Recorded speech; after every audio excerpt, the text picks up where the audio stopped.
دجال کا خروج تو طے ہے، اب جب وہ خروج کرے گا تو منظر کیا ہوگا؟ صحیح احادیث کی روشنی میں تو قیامت کی نشانیوں میں سے ایک اہم نشانی ہے بیت المقدس کا آباد ہونا مدینے کے ویران ہونے کا سبب بنے گا۔ صحیح حدیث، مدینے کا ویران ہونا جنگ عظیم کا سبب بنے گا۔ جنگ عظیم ترکی کا شہر قسطنطنیہ کی فتح کا سبب بنے گا، اور قسطنطنیہ کی فتح دجال کے خروج کا سبب بنے گا۔ قسطنطنیہ جب فتح ہوگا تو اس کے صرف 7 ماہ کے اندر دجال ظاہر ہو جائے گا۔ سرکار دو عالم صلی اللہ علیہ وآلہ وسلم کی حدیث کا مفہوم، سرکار کہتے ہیں آدم علیہ السلام سے لے کر آج تک اب تک جتنے بڑے واقعات اور فتنے برپا ہوئے، دجال سے بڑا فتنہ کوئی نہیں ہوگا، اور کہا وہ خدائی دعوے دار ہوگا۔ اس حوالے سے بھی بہت ساری روایات مشہور ہیں۔ دجال نظر کیسا آئے گا؟ دجال کہا جوان ہوگا، بال گھنگریالے ہوں گے، سب سے اہم نشانی ہے کہ اس کی الٹی آنکھ کانی ہوگی اور اس کی آنکھ انگور کی طرح باہر نکلی ہوئی ہوگی، ماتھے پر کاف فے رے تحریر، کاف فے رے کفر کافر، جسمانی طور پر بڑا لہیم شہیم ہوگا، اس کی جسامت ایسی ہوگی جو عام انسان کسی بھی عام انسان کی نہیں ہوگی، جسم پر کثرت سے بال ہوں گے۔ حدیث میں آتا ہے کہ وہ شام اور عراق کے درمیان کسی علاقے سے ظاہر ہو کر اعلان دجالیت کرے گا۔ دجال اکیلا ظاہر نہیں ہوگا، اس کے ساتھ 70,000 افراد کا لشکر ہوگا۔ کچھ روایات میں نے پڑھا 70 لاکھ تک کا لشکر۔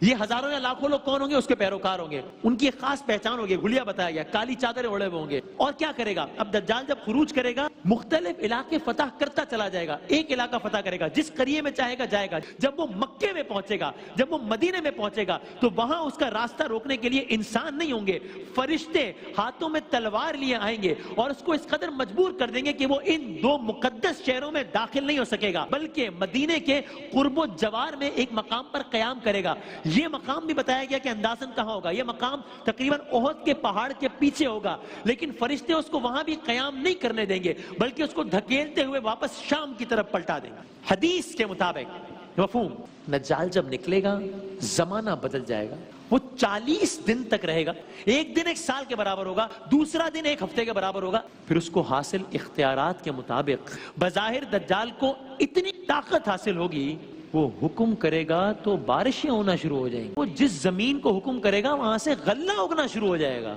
اور صرف یہی نہیں، جو اس پر ایمان نہیں لائیں گے، جو اس کے منکر ہوں گے، جو اس کا انکار کریں گے، جس کو اپنا رب نہیں مانیں گے، ان پر قحط نازل کرے گا، ان کو مجبور کرے گا کہ اس پر ایمان لائیں۔ تمام خزانہ اس کے قبضے میں ہوگا، جس خزانے کو حکم دے گا وہ اس کے ساتھ اس کے پیچھے چل پڑے گا۔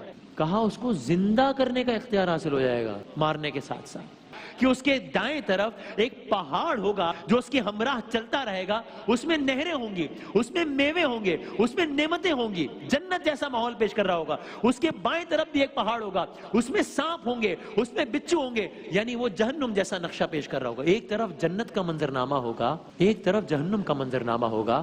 اتنے میں ایک عجیب و غریب واقعہ ہوگا، اس کے فوجی جن کی تعداد 70,000 یا کچھ روایات کے مطابق 7 ملین تک بھی بتائی گئی ہے، 70 لاکھ تک بتائی گئی ہے، اس کے فوجی ایک مومن نوجوان کو پکڑ کر لائیں گے، اور وہ نوجوان سر عام دجال کو چیلنج کر دے گا کہ میں نہیں مانتا تجھے خدا، تیرا خدائی کا دعویٰ جھوٹا ہے۔ تو دجال اپنے فوجیوں کو فوراً حکم دے گا کہ اس کو اتنی اذیت دو کہ اس کے جسم کو کچل کر رکھ دو۔ حکم دیا جائے گا اور حکم کی تعمیل ہوگی، اس کا جسم برے طریقے سے کچل دیا جائے گا، اور دجال یہیں پر بس نہیں کرے گا۔ جب اس کا جسم کچل دیا جائے گا تو پھر دجال پوری تمکنت کے ساتھ، پورے تکبر کے ساتھ آئے گا اور اپنے پیروکاروں سے، اپنے ماننے والوں سے کہے گا کہ نعوذ باللہ کہ میں ہی ہوں نا تمہارا رب، اور آگے اپنے دعوے کے حق میں ایک اور دلیل دے گا، اپنے طور پہ کہا بتاؤں کہ میں کیسے ہوں تمہارا رب۔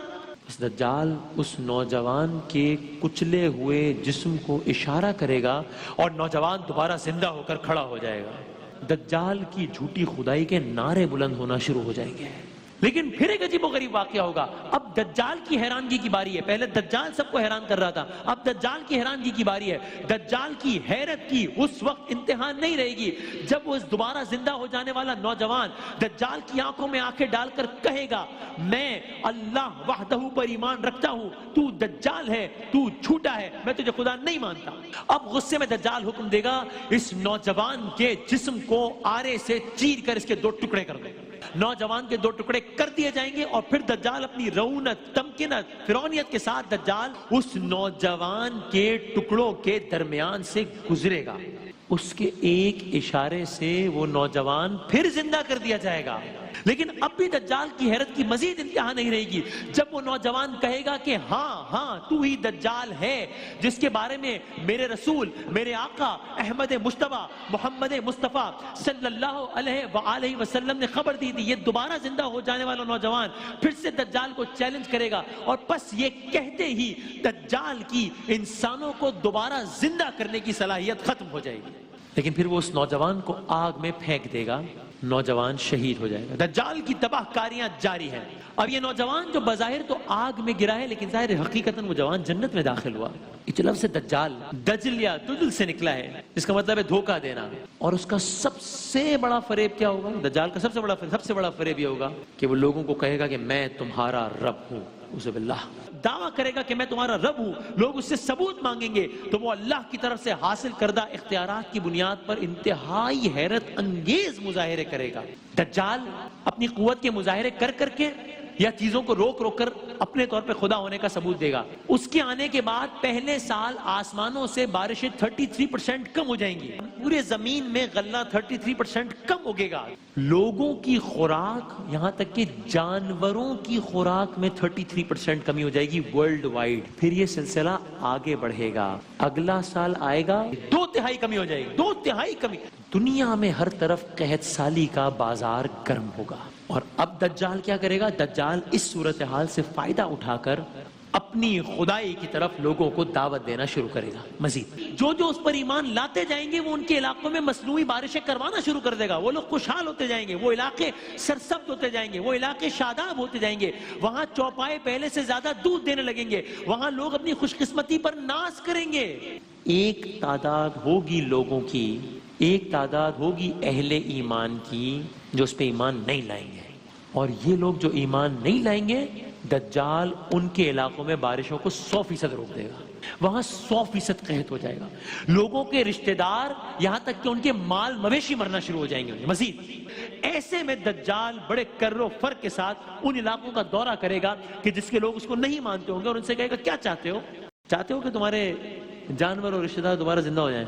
اور یہ لوگ قحط کے ہاتھوں اس قدر مجبور ہوں گے کہ وہ کہیں گے ہاں چاہتے ہیں کہ جتنا جانی نقصان ہوا ہے یہ سب ختم ہو جائے.